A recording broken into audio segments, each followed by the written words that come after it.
这个小小机，哎呦，别抖啊！这个小小机65毫米，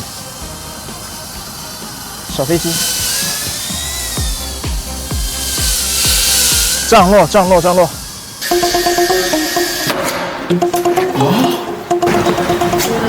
Isn't it pretty durable? Today we are going to assemble a 65 TinyWhoop. Here are the parts we will be using. Now let's get started with the assembly. Step 1. Solder the camera to the flight controller.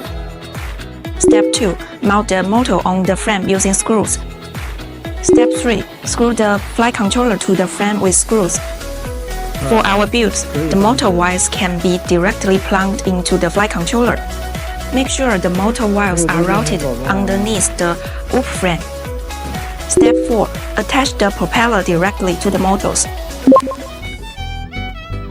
Take note that our propellers are configured for reverse spin, so you will need to turn on motor reverse in the settings.